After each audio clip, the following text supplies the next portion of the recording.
നമസ്കാരം. ശ്രീമദ് ഭാഗവതം മൂലം പ്രഭാഷണം ഭാഗം 366 366. ഓം ഗം ഗണപതയേ നമഃ. ഓം സം സരസ്വത്യേ സ്വാഹ. ഓം ശ്രീ ഗുരുഭ്യോ നമഃ. ഓം ശ്രീ രംഗനാഥ ശർമ്മണേ നമഃ.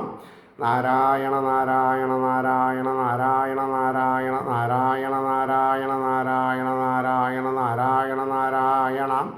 ഓം ശ്രീകൃഷ്ണാർപ്പണമസ്തു. ഓം ശ്രീകൃഷ്ണായ പരബ്രഹ്മണേ നമഃ. ഓം ശ്രീകൃഷ്ണായ പരമാത്മനേ നമഃ.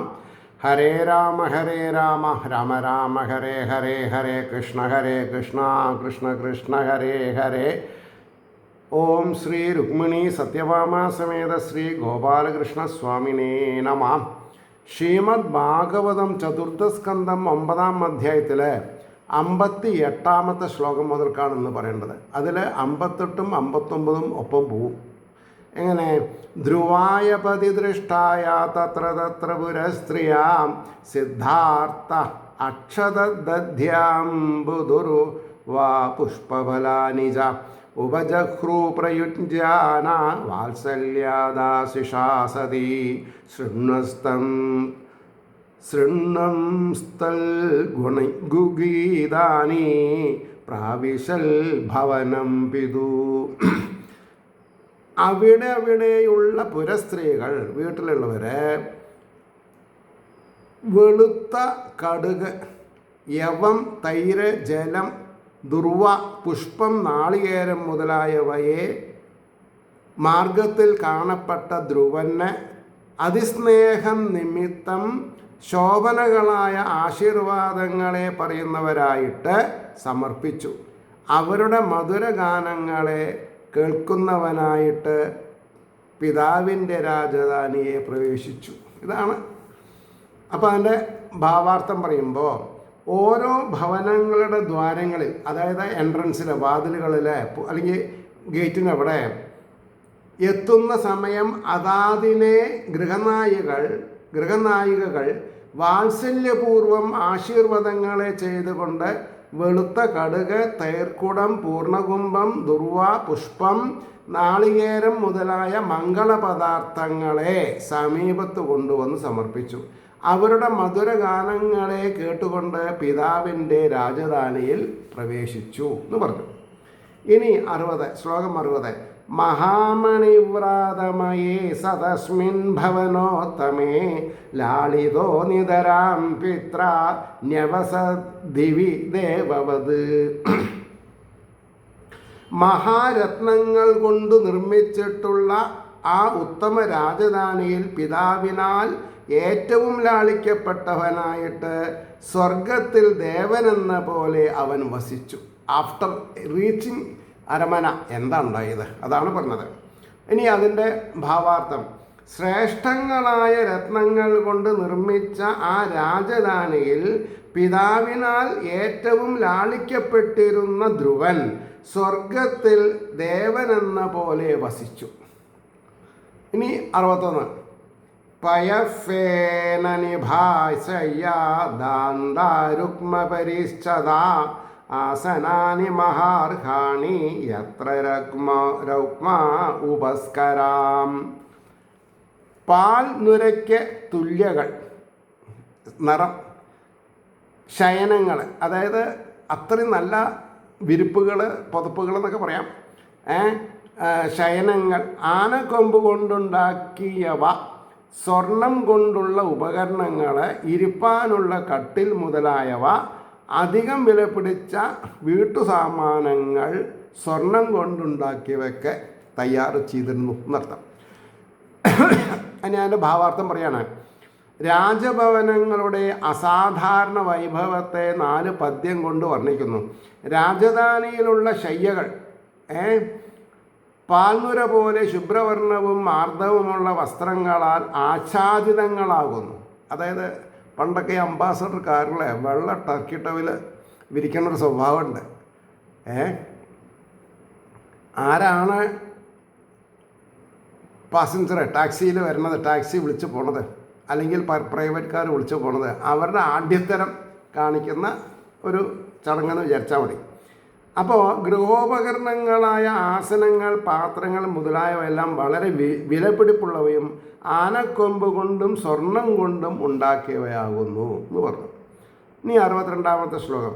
യത്ര സ്ഫടിക കുണ്ഡ്യേഷു മഹാമാരകതേഷു ച മണിപ്രദീപ ആഭാന്തി ലലനാരത്ന സംയുതാം. യാതൊന്നിൽ സ്ഫടികം കൊണ്ടുള്ള ചുമരുകളിലും മഹാമരകതേഷു മഹത്തായ മരകതം കൊണ്ടുള്ള ചുമരുകളും രത്നദീപങ്ങൾ സ്ത്രീരത്നങ്ങളോട് കൂടിയവരായിട്ട് ശോഭിക്കുന്നു എന്നർത്ഥം. ഇനി അതിൻ്റെ ഭാവാർത്ഥം. രാജധാനിയിൽ സ്ഫടികങ്ങൾ കൊണ്ടും ഉത്കൃഷ്ടങ്ങളായ മരതകരത്നങ്ങൾ കൊണ്ടും നിർമ്മിച്ചിട്ടുള്ള ചുമരുകളിൽ നാരീരത്നങ്ങളും മണിദ്വീപുകളും പ്രതിബിംബിച്ച് ശോഭിക്കുന്നത് കാണാം എന്ന് പറഞ്ഞു. 63. ഉദ്യാനാനി ച രമ്യാണി വിചിത്രൈരമരദ്രുമേ കൂജദ്വിഹംഗം മിഥുനൈ ഗായന്മത്തമധൂരതേ. ബഹുവിധങ്ങളായ ദേവവൃക്ഷങ്ങൾ കൊണ്ടും ശബ്ദിക്കുന്ന ഇണപ്പക്ഷികളെ കൊണ്ടും പാടുന്ന മതിച്ച വണ്ടുകളെ കൊണ്ടും പൂന്തോട്ടങ്ങൾ മനോഹരങ്ങളായിരുന്നു എന്ന് പറഞ്ഞു. ഇനി അതിൻ്റെ ഭാവാർത്ഥം. ബഹുവിധങ്ങളും ആശ്ചര്യകരങ്ങളുമായ ദേവവൃക്ഷങ്ങൾ കൊണ്ടും ശബ്ദിച്ചുകൊണ്ട് സഞ്ചരിക്കുന്ന ഇണപ്പക്ഷികളെ കൊണ്ടും പാടിക്കൊണ്ട് പറക്കുന്ന മതിച്ച വണ്ടുകളെ കൊണ്ടും പൂങ്കാവുകൾ മനോഹരങ്ങളായിരുന്നു എന്നാണ് പറഞ്ഞതിൻ്റെ താല്പര്യം.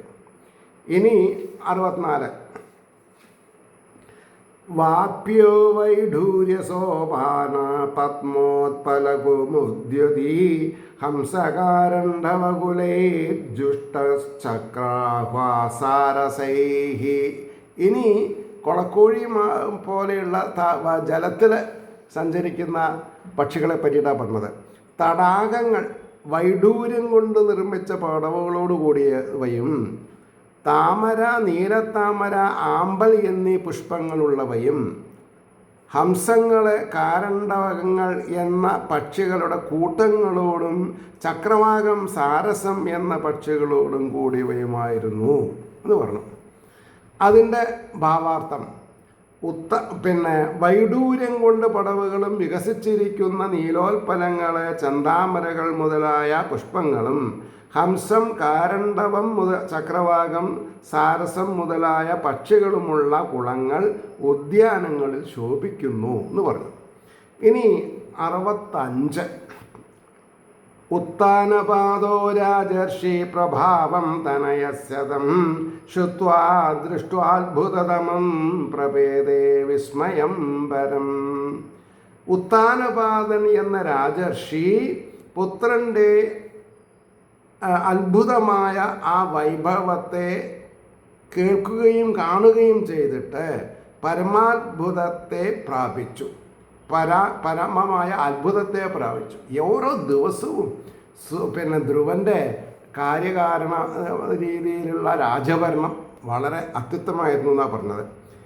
ഇനി അതിൻ്റെ ഭാവാർത്ഥം പറഞ്ഞു. ഉത്താനപാദ രാജർഷി പുത്രൻ്റെ അത്യന്താത്ഭുതവും അപ്രാകൃതവുമായ, ഒരു തരത്തിലും പ്രാകൃതമല്ല, വിശേഷപ്പെട്ടതാണ്, പ്രഭാവത്തെ കേൾക്കുകയും കാണുകയും ചെയ്തിട്ട് പരമവിസ്മയത്തെ പ്രാപിച്ചു എന്നാണ്. 66. വിക്ഷോഢവയസം തം ച പ്രകൃതീനാം ച സമ്മതം അനുരക്തപ്രജം രാജാ ധ്രുവം ചക്രേ ഭുവപതിം.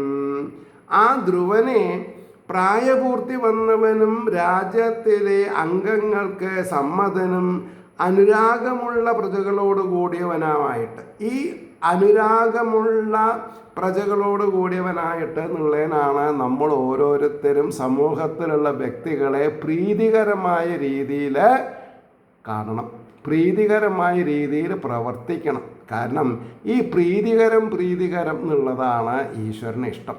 അങ്ങനത്തെവർക്കാണ് ഈശ്വരൻ പല രൂപത്തിലും ഉടനെ എന്ത് തരും? ദർശനം തന്ന് അനുഗ്രഹിക്കും. അപ്പോൾ പ്രജകളോട് കൂടിയവനായിട്ട് കണ്ടിട്ട് ഭൂമിയുടെ നാഥനാക്കി, രാജാവാക്കി, അല്ലെങ്കിൽ ചക്രവർത്തിയായി. അതിൻ്റെ ഭാവാർത്ഥം. പുത്രനായ ധ്രുവന് രാജപരിപാലനത്തിന് മതിയായ യൗവനവും അവനെക്കുറിച്ച് മന്ത്രിമാർക്കുള്ള സമ്മതവും രാജവാസികൾക്കുള്ള അനുരാഗവും കണ്ടിട്ട് രാജാവ് ധ്രുവനെ ഭൂമിപതിയാക്കി. ഇനി അതിൽ അവസാനത്തെ ശ്ലോകം 67. ആത്മാനം ച പ്രവയസം ആകലയ്യ വിശാംപതി വനം വിരക്ത പ്രാതിഷ്ഠത് വിമൃശന്നാത്മനോ ഗതിം. ഉത്താനപാദ മഹാരാജാവ് തന്നെ വൃദ്ധനായിട്ട് ആലോചിച്ചിട്ട് വിരാഗത്തെ അടഞ്ഞവനായിട്ട്, അപ്പോൾ വിരാഗം പ്രായമാകുമ്പോൾ വരണം, അതാണ്. അപ്പോൾ ആത്മാവിൻ്റെ സ്വരൂപത്തെ ആലോചിക്കുന്നവനായിട്ട്, ആത്മാവിൻ്റെ സ്വരൂപത്തെ ആലോചിക്കുന്നവനായിട്ട് വനത്തിലേക്ക് പുറപ്പെട്ടു. ഇനി അതിൻ്റെ ഭാവാർത്ഥം: തനിക്ക് വാർദ്ധക്യം ബാധിച്ചത് കണ്ടറിഞ്ഞ രാജാവ് വിഷയഭോഗങ്ങളിൽ നിന്ന് വിരക്തനായിട്ട് ആത്മാവായിരിക്കുന്ന ഭഗവാന്റെ തത്വത്തെ അറിവാൻ ആഗ്രഹിച്ചുകൊണ്ട് വാനപ്രസ്ഥാശ്രമത്തെ സ്വീകരിച്ചു എന്നാണ് പറഞ്ഞത്. ഇതി ശ്രീമദ് ഭാഗവതേ മഹാപുരാണേ ചതുർത്ഥസ്കന്ധേ അർത്ഥപ്രകരണേ സാധ്യ നിരൂപണം നാമ നവമോധ്യായഃ. സർവത്ര ഗോവിന്ദനാമ സങ്കീർത്തനം. ഗോവിന്ദ ഗോവിന്ദ.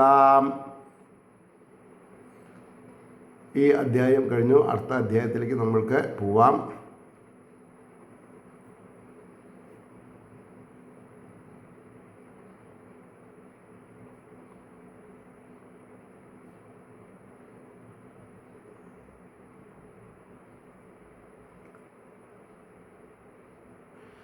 ഹരേ രാമ രാമ രാമ ഹരേ ഹരേ, ഹരേ കൃഷ്ണ കൃഷ്ണ കൃഷ്ണ ഹരേ ഹരേ. ഓം നമോ ഭഗവതേ വാസുദേവായ. ശ്രീമദ് ഭാഗവതം ചതുർത്ഥസ്കന്ധം 10-ാം അധ്യായം. 10-ാം അധ്യായം മൈത്രേയ വാചാം. ശ്ലോകം 1. പ്രജാപതിർദുഹിതരം ശിശുമാരസ്യ വൈ ധ്രുവ ഉഭയേ മേ ഭ്രമം ഭ്രമീം നാമ തൽസുതോ കൽപ്പവത്സരോ. ശിശുമാരൻ എന്ന പ്രജാപതിയുടെ ഭ്രമി എന്നു പേരായ പുത്രിയെ ധ്രുവൻ വിവാഹം ചെയ്തു. കൽപ്പൻ, വത്സരൻ ഒക്കെ പ്രതീകാത്മകമാണ് കേട്ടോ. എന്ന 2 പേർ അവൻ്റെ പുത്രന്മാരായിട്ട് വന്നു ജനിച്ചു. ഇനി അതിൻ്റെ ഭാവാർത്ഥം പറയണം. മൈത്രേയരെ പറഞ്ഞു: രാജാദി ഐശ്വര്യം അനർത്ഥമൂലമാണെന്ന് ബോധിപ്പിക്കുന്നതിന് ഭക്തനായിരുന്നിട്ടും രാജപ്രാപ്തി നിമിത്തം ധ്രുവന് ക്രോധാദി വൃത്തികളുണ്ടായെന്ന് 10-ാം അധ്യായത്തിൽ കാണിക്കണം. അതുണ്ടാവും, ദ്വേഷം വരാണ്ടിരിക്കില്ല, മനുഷ്യനല്ലേ. അപ്പോൾ ശിശുമാരൻ എന്ന പ്രജാപതിയുടെ ഭ്രമി എന്നു പേരായ പുത്രിയെ ധ്രുവൻ വിവാഹം ചെയ്തു. കൽപ്പൻ, വത്സരൻ എന്ന 2 പുത്രന്മാർ അവളിൽ ധ്രുവനുണ്ടായി. 2-ാമത്തെ ശ്ലോകം. ഇളയാം അഭിഭാര്യായാം വായോ പുത്ര്യാം മഹാബല പുത്രം മുൽക്കലനാമാനാം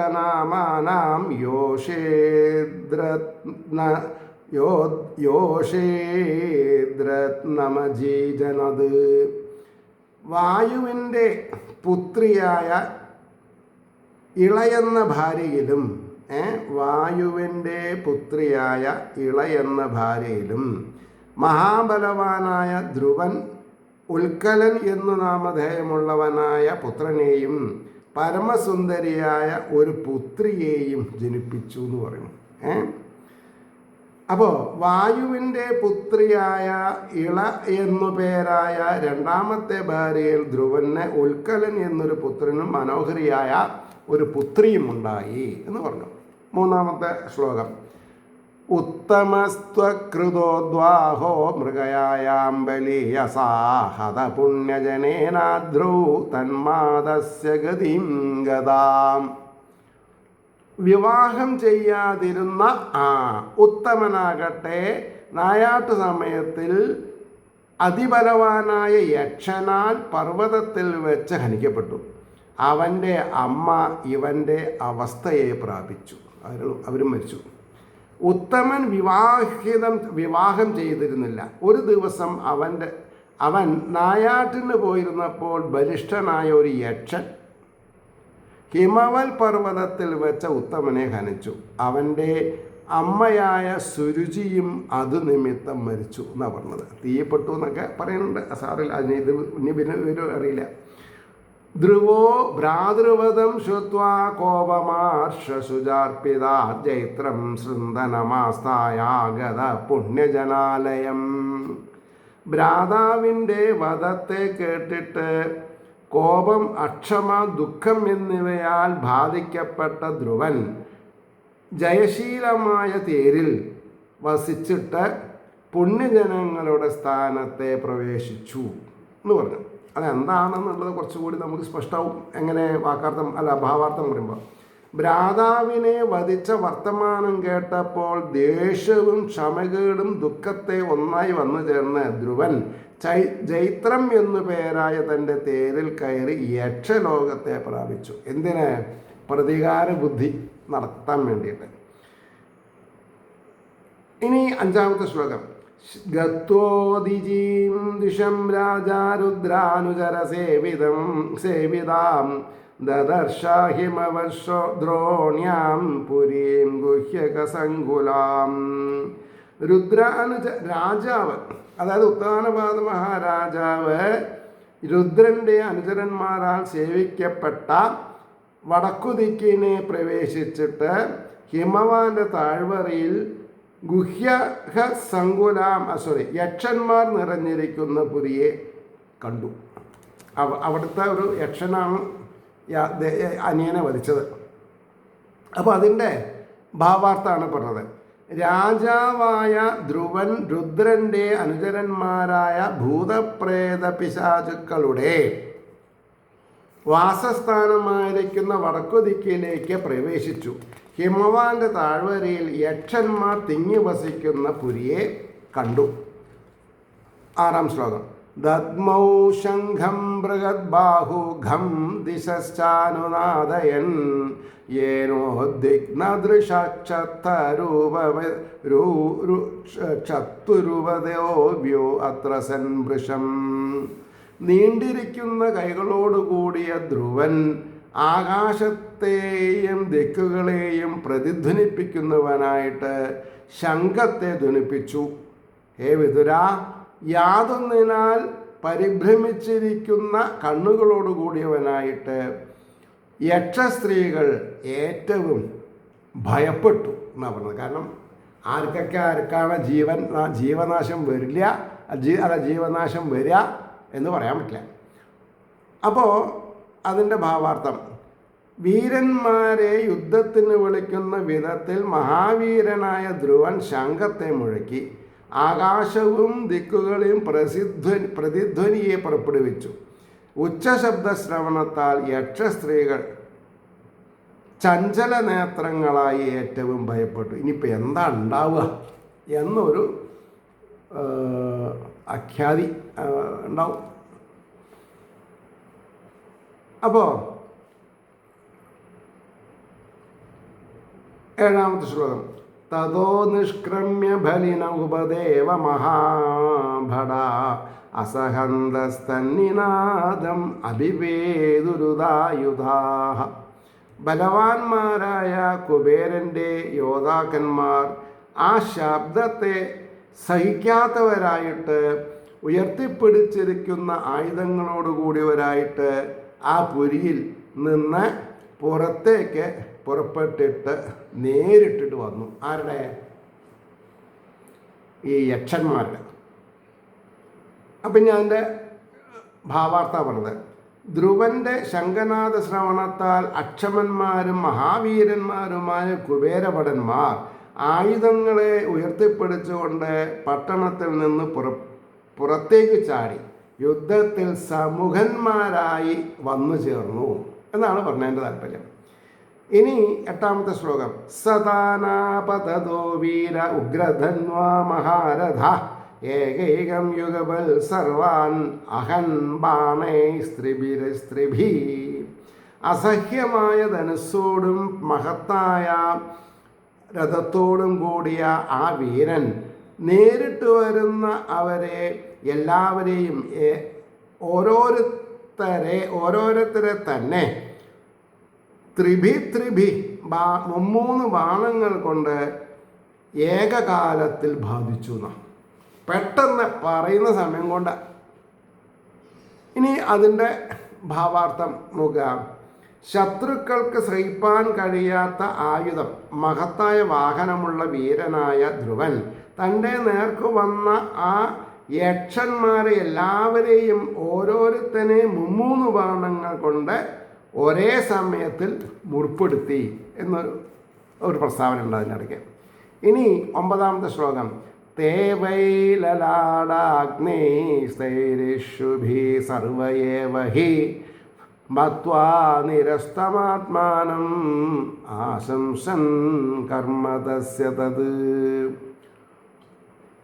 നെറ്റുകളിൽ തറച്ചിരിക്കുന്ന ആ ബാണങ്ങളാൽ അവരെല്ലാവരും ആത്മാവിനെ നിരസിച്ചതായി വിചാരിച്ചിട്ട് ആത്മാവിനെ അത് വലിയൊരു സംഭവമാണ്.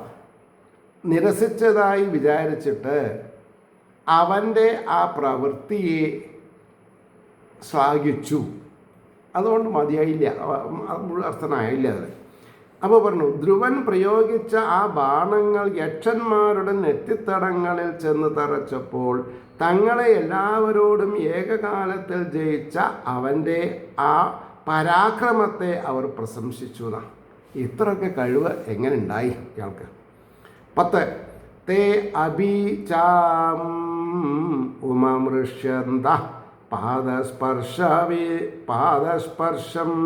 ഇവോരഗാഹ ശരൈരവിദ്യന്യുബദ്ധിഗുണം പ്രജീകീർഷവാഹാം.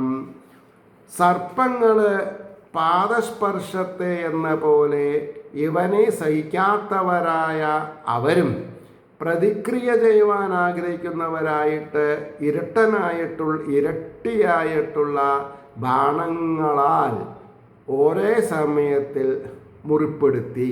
അങ്ങോട്ടും ഇങ്ങോട്ടും എന്ന് പറയാം.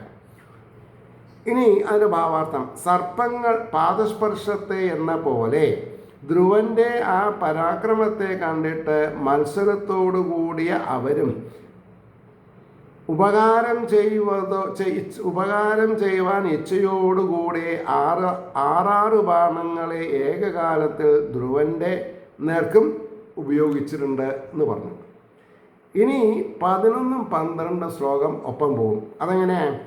തതപരിഗനിസ്ത്രിംഷേ പാശശൂലപരശ്വതേ ശക്തിയുഷ്ടിഭിർഭൃശുണ്ഡി വിശ്ചിത്രജാതൈർഗരൈരഭി അഭ്യവർഷൻ പ്രകൃതി പ്രകുപിതോ സാരസരഥം സഹസാരഥിം ഇച്ഛന്തസ്ത്രപ്രതീകർത്തും ആയുധാനാം ത്രയോദശാം.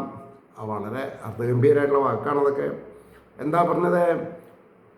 13 ആയുധം ഭടന്മാരൊരുമിച്ച് പരികം, വാൾ, പാശം, ശൂലം, കോടാലി, ശക്തി, ഋഷ്ടി, ഭൂശുണ്ഡി എന്നീ ആയുധങ്ങളെയും ശീഘ്രസഞ്ചാരത്തെ സഹായിപ്പാനായി തൂവലുകളുടെ കൂട്ടിക്കെട്ടിയിരിക്കുന്ന ബാണങ്ങളെയും ധ്രുവൻ്റെയും സാരഥിയുടെയും രഥത്തിൻ്റെയും നേർക്ക് ഉപയോഗിച്ചു.